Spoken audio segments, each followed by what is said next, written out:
Assalamualaikum warahmatullahi wabarakatuh. Bagaimana kabar anak-anak? Semoga dalam keadaan sehat semua ya. Pada video kali ini, Bu Guru akan menjelaskan materi tentang faktor penyebab gangguan sistem pernapasan. Dan nanti akan Bu Guru jelaskan bagaimana cara untuk menjaga kesehatan organ pernapasan kita. Jadi tujuannya nanti anak-anak dapat menjelaskan faktor penyebab gangguan sistem pernapasan, serta dapat mengetahui cara untuk menjaga kesehatan organ pernapasan kita. Sebelumnya, apa itu bernapas? Bernapas adalah memasukkan udara ke dalam tubuh kita untuk mengambil oksigen dan mengeluarkan karbon dioksida. Jadi, materi kali ini berkaitan dengan video Bu Guru sebelumnya tentang alat-alat pernapasan manusia. Jadi, link video tersebut Bu Guru sertakan dalam deskripsi video kali ini. Mungkin anak-anak pernah mengalami sesak napas, batuk, dan pilek. Itu kenapa ya? Nah, kita akan bahas faktor penyebab gangguan pernapasan itu satu persatu. Yang pertama adalah faktor fisik. Adanya kelainan pada organ pernapasan dapat menyebabkan gangguan pernapasan. Misalnya pada bayi terlahir dini atau prematur. Organ pernapasannya mungkin belum sempurna sehingga memerlukan alat bantu pernapasan. Jadi ada pula bayi yang lahir dengan kelainan organ pernapasan. Jadi untuk menanggulangi hal tersebut, ketika ibu sedang hamil itu bisa mengantisipasinya dengan mengkonsumsi makanan yang seimbang, sehat, bergizi, dan seimbang.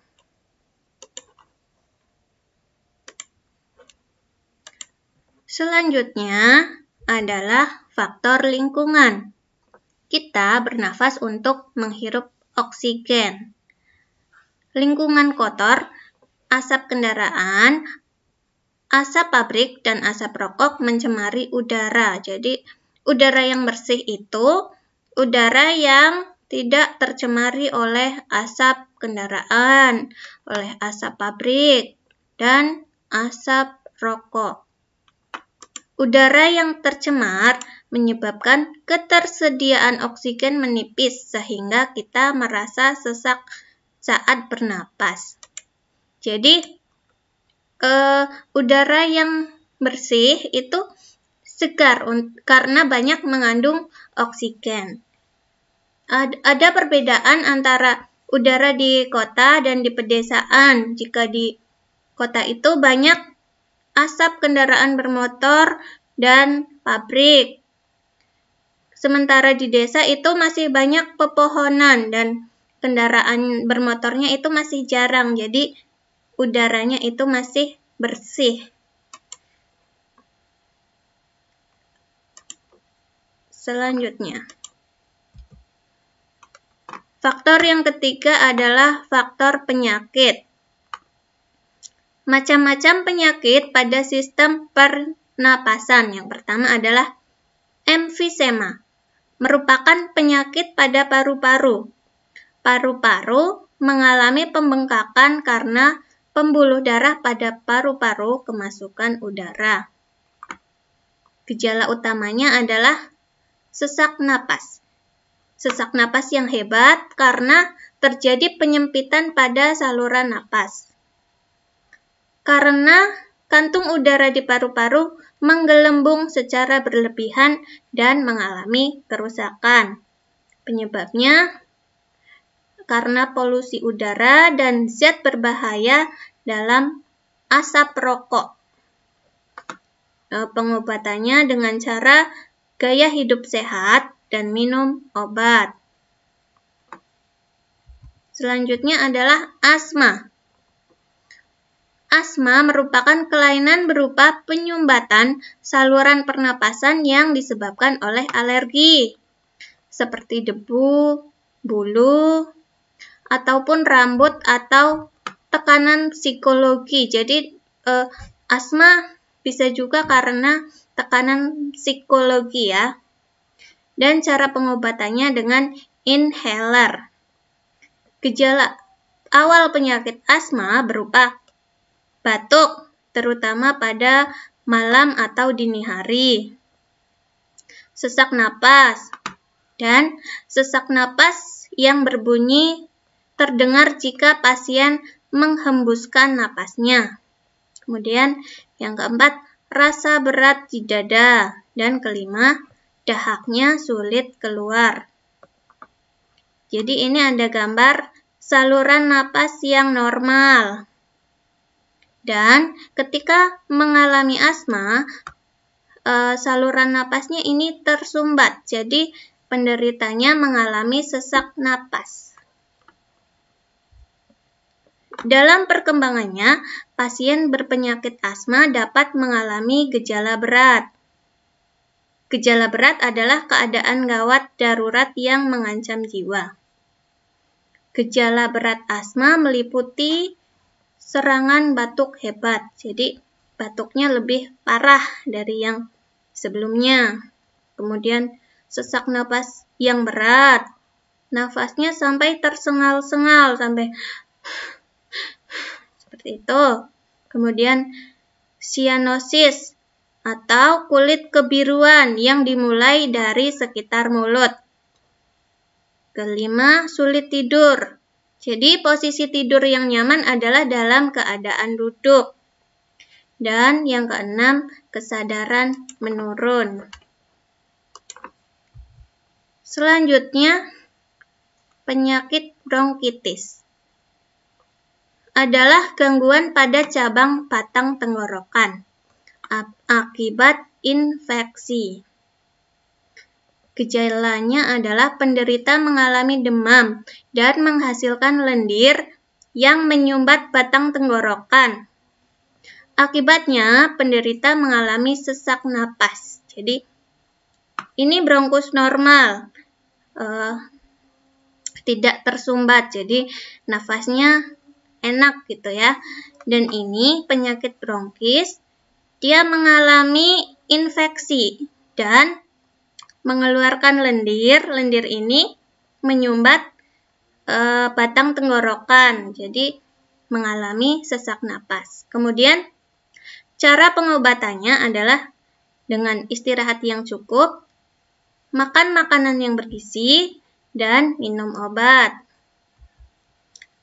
Selanjutnya adalah tuberkulosis atau biasa disebut TBC. TBC merupakan penyakit paru-paru yang disebabkan oleh bakteri. Namanya bakteri Mycobacterium tuberculosis. Bakteri tersebut menimbulkan bintil-bintil pada dinding alveolus.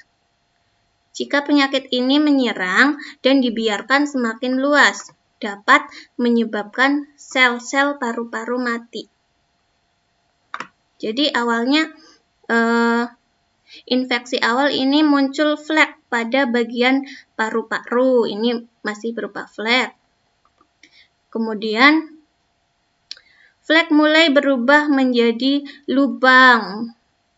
Fleknya berubah menjadi lubang seperti ini. Dan bila dibiarkan nanti lama-lama lubangnya semakin banyak, semakin membesar. Gejala penyakit TBC adalah batuk, dahak, berdarah. Jadi batuk, berdahak, dan dahaknya itu berdarah. Kemudian yang kedua adalah berkeringat di malam hari dan demam tinggi. Cara pengobatannya adalah dengan konsumsi makanan sehat dan meminum antibiotik. Bagaimana cara penularan penyakit TBC ini? Jadi penularannya itu melalui dahak. Dahak seorang penderita TBC kalau sampai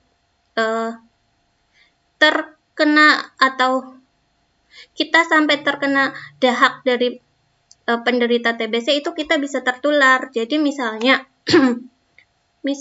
ada salah satu anggota keluarga di rumah menderita TBC, itu biasanya peralatan makannya itu dipisah agar tidak tercampur dan tidak terpakai oleh anggota keluarga yang lain. Selanjutnya yaitu tonsilitis, adalah peradangan yang terjadi pada amandel atau tonsil yang disebabkan oleh virus atau bakteri. Gejalanya adalah membesarnya tonsil, demam, dan rasa sakit. Cara pengobatannya dengan konsumsi makanan sehat dan bergizi serta minum obat dari dokter. Selanjutnya, kanker paru-paru, yaitu sel-sel kanker pada paru-paru terus tumbuh tidak terkendali. Penyakit ini lama-kelamaan dapat menyerang seluruh tubuh. Penyebabnya zat berbahaya dalam rokok. Jadi anak-anak, rokok itu sangat berbahaya bagi tubuh kita, apalagi bagi ibu hamil. Maka disarankan agar ibu hamil itu menghindari asap rokok dan menghindari merokok. Selanjutnya, gejala batuk terus-menerus, nyeri dada, dan berat badan turun. Pengobatannya dengan kemoterapi dan radioterapi. Penyakit selanjutnya adalah influenza.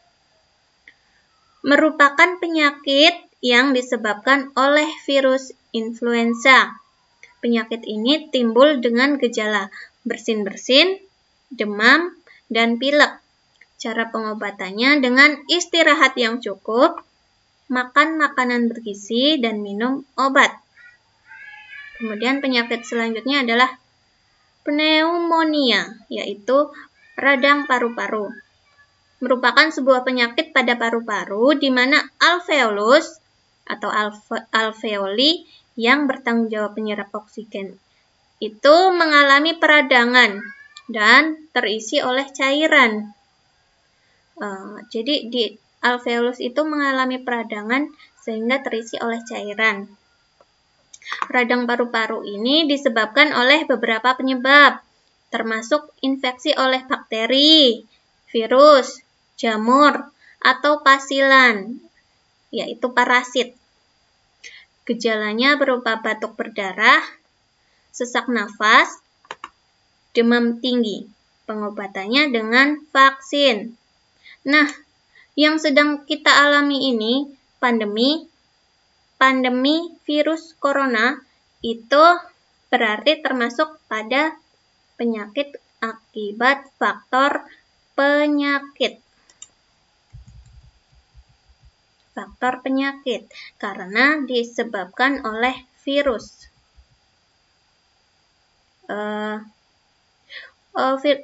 Virus corona yang telah menjangkiti seseorang itu gejalanya berbeda-beda pada setiap orang. Ada yang hanya batuk pilek, ada juga yang batuk, pilek, demam, sampai anosmia atau kehilangan penciuman. Ada juga yang sampai kehilangan indera perasa, tidak bisa merasakan asin, manis, pahit, bahkan ada juga yang sampai meninggal dunia. Nah, untuk mencegah penyakit virus corona, antara lain kita memakai masker saat bepergian, kemudian menghindari kontak fisik, menghindari kerumunan, kemudian rajin melakukan cuci tangan dengan sabun atau hand sanitizer. Selanjutnya, untuk menjaga organ pernafasan manusia, kita bisa istirahat cukup dan teratur, memperbanyak minum air putih, tidak begadang, mengelola stres seperti penyakit asma tadi ya. Salah satu penyebabnya adalah karena faktor psikologi. Kemudian rajin berolahraga secara teratur, menjaga kebersihan, berhenti merokok ya, karena asap rokok itu sangat berbahaya bagi tubuh kita. Kemudian yang terakhir, memilih makanan yang tepat, sehat, bergizi, dan seimbang.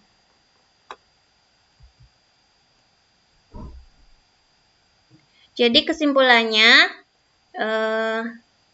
penyebab gangguan pernapasan pada manusia itu ada 3. Yang pertama, faktor fisik yang terjadi karena bawaan lahir. Kemudian karena faktor lingkungan, yaitu lingkungan yang kotor, berpolusi karena asap kendaraan bermotor dan pabrik, kemudian asap rokok.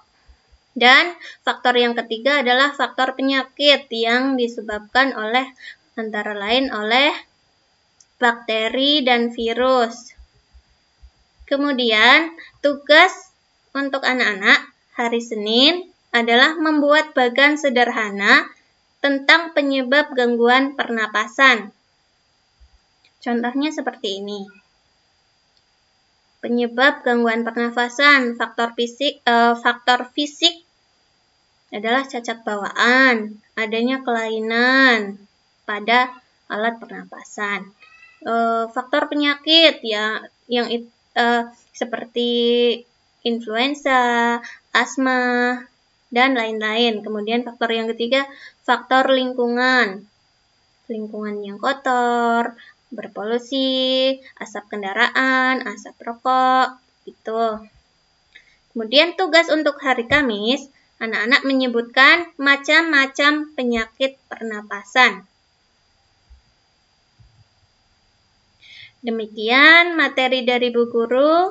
Semoga bermanfaat. Bila ada yang kurang jelas, bisa ditanyakan di kolom komentar. Wassalamualaikum warahmatullahi wabarakatuh.